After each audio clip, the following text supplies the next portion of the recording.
Oh yeah, ladies and gentlemen, this is the Macho Man Randy Savage. Yeah, get ready for a big fight between Game Bred player going up against Tex-Mex. Oh yeah. 7, 6, 5, 4, 3, 2, 1. Are you listening? Ricky J. Sports.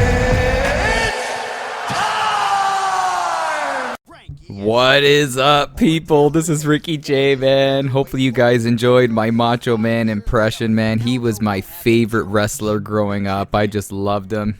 I loved how, you can never trust the Macho Man. Sometimes he was a good guy, and sometimes he was a bad guy.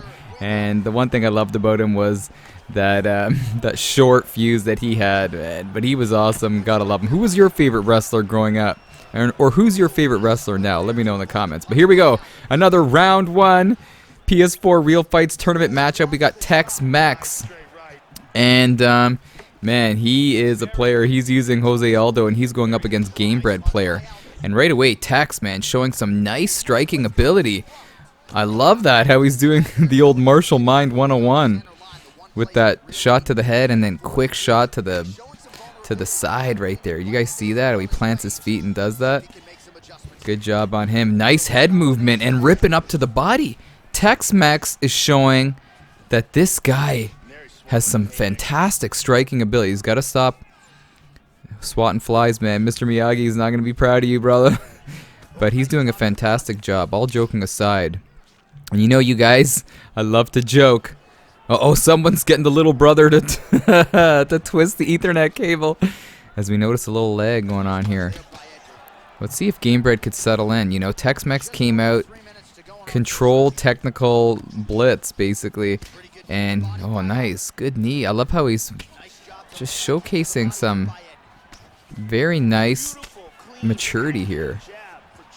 And it seems like Game Bred, his striking is a step slower. You guys noticing that? Holy cow. Is this guy playing Mortal Kombat or what? Throw the fireball, bicycle kick.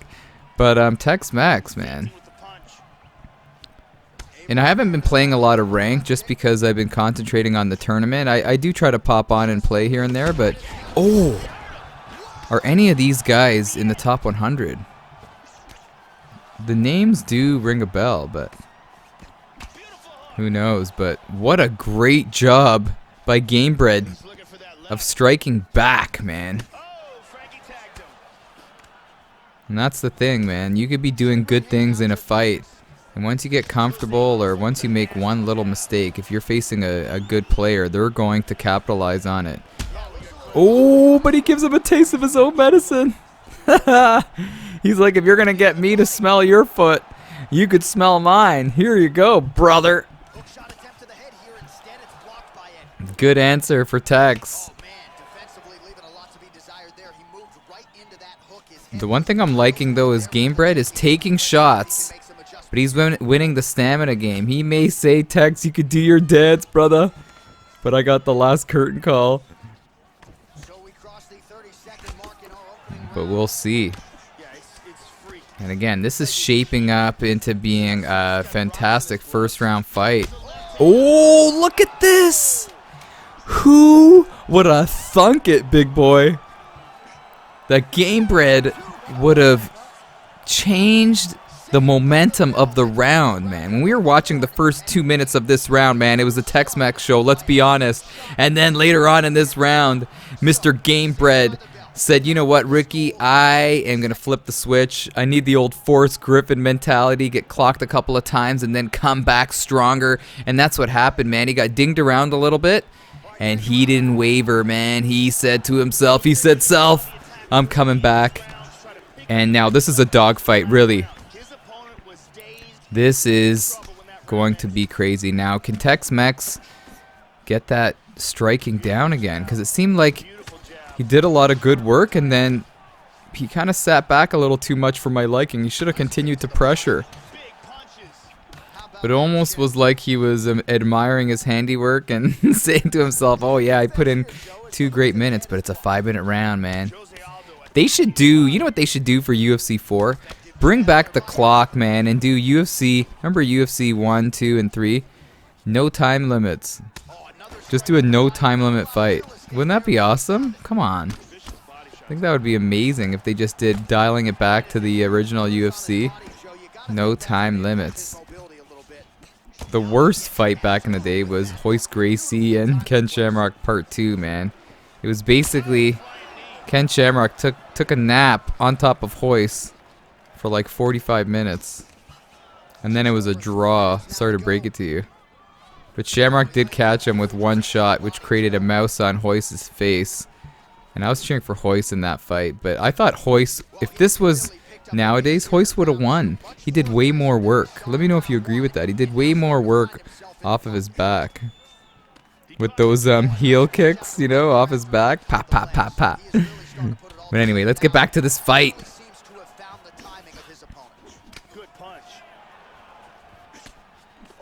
Kind of feel like if Tex lets his hands go a little bit, he will score and do well, but he's respecting, he really has gained the respect of Gamebred. Nice. Look at this guy. Slow starter. I know I'm doing a lot of analogies, but reminds me of my favorite sprinter, Donovan Bailey from Canada, but he was from Jamaica. Born in Jamaica, lived in Canada. He would always start slow out of the blocks in the 100-meter dash and then come back stronger. Atlanta, 1996. You guys remember that? I'm dialing the clock back. And for all you youngins, I apologize, but you got to get a little history lesson every now and then. It's not just about gaming. Oh!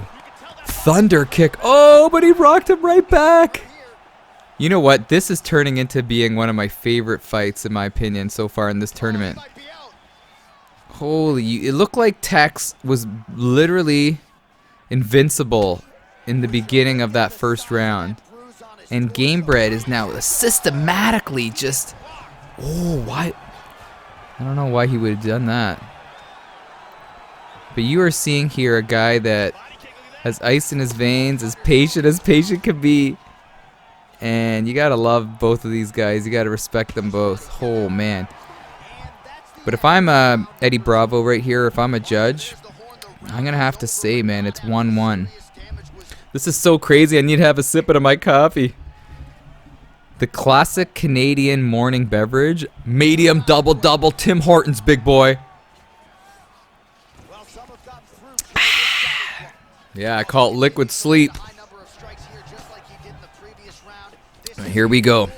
In my opinion, Gamebred, you can't go too crazy, man. Your methodical approach was working. And you got Tex-Mex on his heels. You got Tex-Mex hurt. Oh, man, nice. Good job on Tex, though. The thing is, Gamebred can't get crazy here. Because Tex-Mex, he has the ability of finishing the fight. The one thing, though, is he's kind of missing a little bit, hitting air. And it's costing him.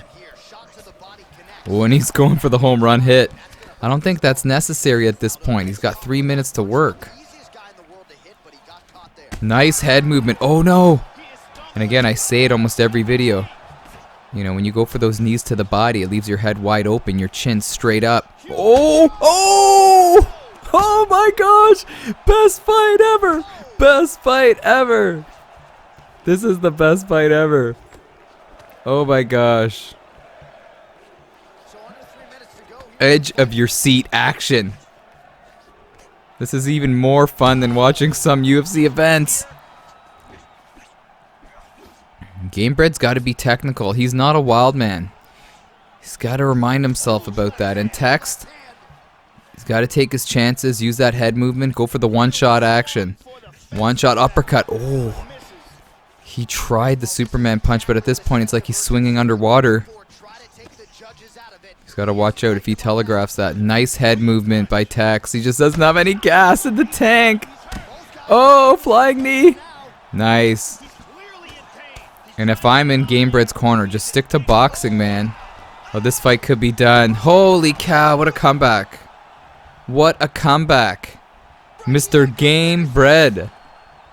Fantastic, fantastic job. Facing a very, very good player in Tex-Mex. But it ain't over yet, man. If you're tuning in for the first time, man, these tournament fights are best 2 out of 3 falls.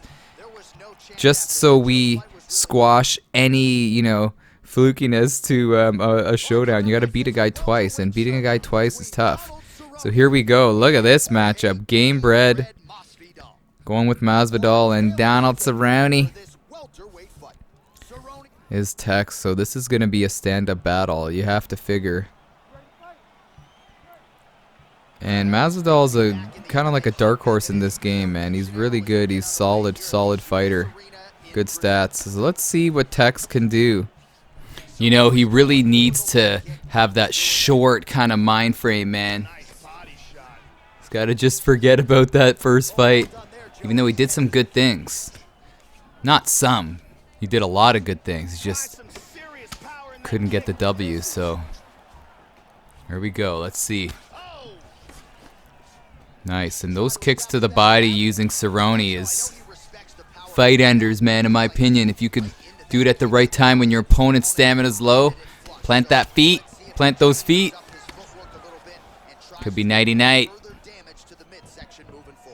And what we're noticing, though, is Game Bred loves to start a little methodical, you know?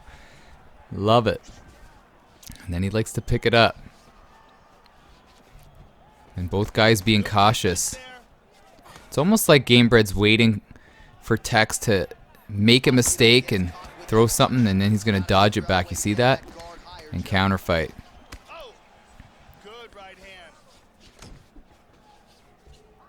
But look at this, man. The intensity is just brewing after that first fight. Nice. Oh, he's got to be so careful, though, with that switch kick to the body there, because his head's wide open. Nice. Tex has crazy hands, though, man. Don't count him out. Don't count him out. And it's only fitting that Game Bred uses Masvidal, isn't it? I wonder how much twisting he had to do to get this matchup. Nice. It's all about just keeping that stamina up. I'm really liking both of these guys' styles, but Game Bred's style of just being calculated and not fighting with his emotion, it seems. It seems like it's working so well. Keeping his stamina up, keeping his combos short, not wavering when he's getting hit here. See that? Look at that. He lets him rip it up, and then he's like, you know what? You could rip up my body, but I'm going to feed you for lunch. A nice uppercut. What am I having for lunch, too, man? It's almost lunchtime here. I'm going to go with the classic spaghetti and meatballs. Oh! Nice little duck under. And we saw that in that first fight, that Tex is really good at moving that head and anticipating those high kicks. He's got to capitalize, man. When Game Bred misses, make him pay. Very close round. But again, the tale of stamina is what we're seeing here, man. The stamina management of Game Bred is just so good, and that's going to help him. Maybe not in the first round, maybe not in the second round, but in the third round. And then if this gets to the third fight, if Tex can get the W, and in a 5-round fight, you have to kind of lean towards the guy that's better at stamina management, and that's got to be Game Bred, but who knows? We'll see what happens here. And Tex, you know, he needs to let his hands go, but the patience of Game Bred is, in my opinion, it's kind of throwing him off. Because Game Bred is not striking back. You know, somebody said in the comments in one of the videos, like, you see a lot of these guys, one guy throws, and then the other guy throws, and one guy throws, the other guy throws, and it's pretty predictable. With Game Bred, even though Tex is connecting a couple times, he's not throwing right away. He's still surveying the situation. He's backing up, looking for openings, looking for counters. Ooh, nice Michael Jackson dance move right there. I love that when people abort that. You know who does it the best is Bruce Lee in this game. Bruce Lee and is a beat. Nice. Nice.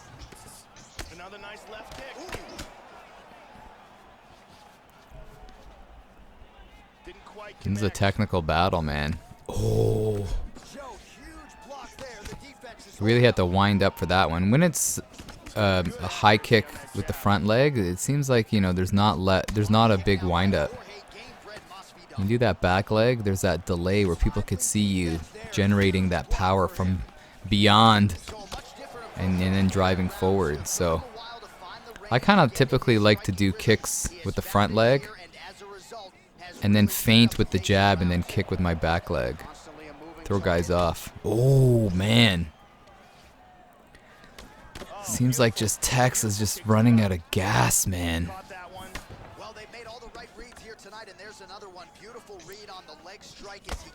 Nice, good job on making him pay for that one. Masvidal has a head of steel, man, a rock head, really. Oh boy, Cerrone's hurt, people. Then you have to ask yourself at this point for Tex, when do you switch it up, man? When do you go for clinches? When do you go for takedowns? Or do you still have belief in your stand-up game? Oh man. And his stand-up game is really, really good. It's actually, again, it's a sad matchup in my opinion. Both of these guys are definitely worthy of moving on to the next round. Check that kick. Oh, found the home for that left hand. Yeah, see, Tex is trying everything. It's just the stamina game. It's so funny. It's the first time ever that the game is calling the guy's PSN name, Gamebred. Did you hear that?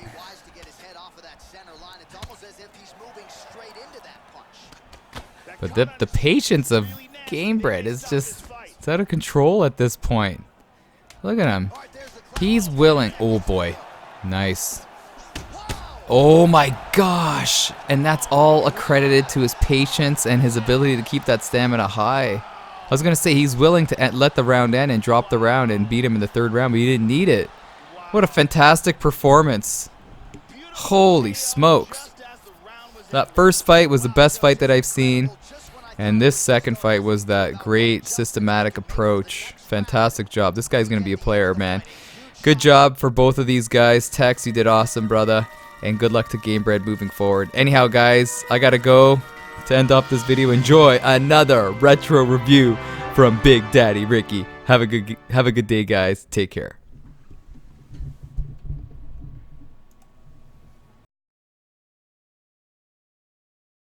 But I'm gonna talk about a game, guys, that used to drive me crazy because I used to just throw away money with this game, and that was the game Ghouls and Ghosts, dedicated to a good old buddy of mine named Atlanta Larry.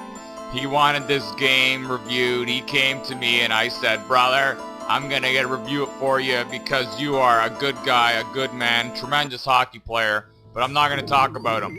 This game, Ghouls and Ghosts, when you put your quarter in, you know for certain fact you're not going to get your money's worth on that quarter unless you're a superstar video game player, which I know all of you guys are. But the key in this game, boys, in this game, you always need to be firing your weapon at all times, as you see me just going crazy with the sword. And these little traps that go on there, you can time it because you know it's all on a pattern. But with this game, you have to understand that you always got to be shooting, as I'm not shooting here, but also you always got to be moving your feet. When you're moving your feet, things are going your way, unless the pattern thing with the as I'm stuttering around here, but unless there's the things coming your way, you know to stop and to survey the situation and try to come up with a solution to getting through. Let's see here. But most of the time, you need to always constantly be moving. As you see here, the first guy in the battle here, when you're going after this guy, I'm always jumping around. I'm always shooting, aiming for his head. Turning the pages, this game's going a mile a minute. As you see, I got hit there. You got to make sure that you're hitting away, and you gotta keep on moving forward, as this game just comes up with so many little tactics for you to die. But it's a great game, as I said that earlier. I was actually speaking to my brother about this game, And he goes, what's the next review? And I said, you know, we're going to be doing a review on Ghouls and Ghosts. And then he told me this. He's like, do you think this game is tougher than Shinobi? And I stood there and I paused. And I didn't know. And then he looked at me and we both nodded at the same time. And we said, you know what? It is tough, but it's a step lower. You want to know why? Pause it if you're unsure. As you see here, the game continuing on. That this was double hit. You know, you always had your armor, so if you got hit once, you know, you still alive. But in Shinobi, it was the one hit. Moving on, as you see, super big guy here. This game was just phenomenal when it came to the action pack. As you see, you can do the double whammy here. When you get that, you can go double whammy, and your little buddy doesn't get hit. It's only the real Arthur that gets hit.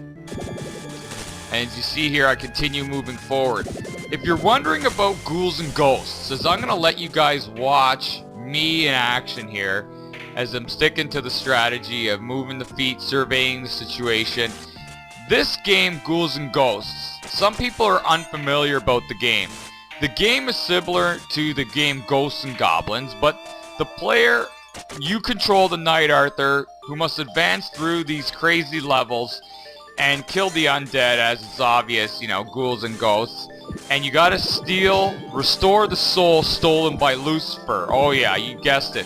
And then you also gotta restore the soul of Princess Prin Prin, who you're trying to save in this game. As you see, moving on to this battle, I love the boss battles in this game because, you know, you have to come up with a strategy. With this, you always gotta stick and move. When I'm hitting him here, make sure you stay away first, and then you got the key. You're moving on to the last level. I'm fast forwarding this. Look at this big dog. This guy is pretty easy. You shoot up into his mouth. Watch out for the lasers as I got hit over there. But you gotta press it rapid fire, buck wild crazy. You remember that line? And then you're good to go. As you restored life, restored everything good and great in the spirits of your beautiful princess. And you're considered a hero. As you see here, she fell down, she's hurt, and then she runs to you. Did that say congratulations? I think there was a spell in there. Lucifer restored the Ghouls and Ghosts world, which had vanished 3 years ago. Arthur has finally defeated Lucifer, who was enjoying the reputation of the strongest in the world. Wow, that's impactful. Arthur had known at the time when he defeated the demon that the Ghouls and Ghosts world would be restored someday. Unbelievable. And then it continues on. I'm not gonna read it. You read that part, brother. But this game was tough. Very tough. You know, the double hit made it kind of good for you, because if you're just kind of getting used to the controls and you get hit once, like I'm referring to Shinobi again. In Shinobi, if you got used to the controls, you got hit, you know, you lost a man. But in this game, if you got hit once, you still got the armor. So they kind of give you a little give in that respect. But it's a really good game, you know. The one thing I liked about it, it had that spooky aura to it. Yeah, you know it. I love that. That spooky aura. When you played that game, you felt nervous, you know, especially when you popped in that quarter and you pushed player 1. You knew you were in for a haunted battle. But all in all, it's a really good game, guys. If you have an opportunity to play it, you play it. Ghouls and Ghosts. Let me know how you did on that. It's a tough battle, but anyhow, brother, thanks for watching. Again, this was dedicated to my buddy Atlanta Larry. I hope you're enjoying this review, big dog, and I'll see you on the ice, brother.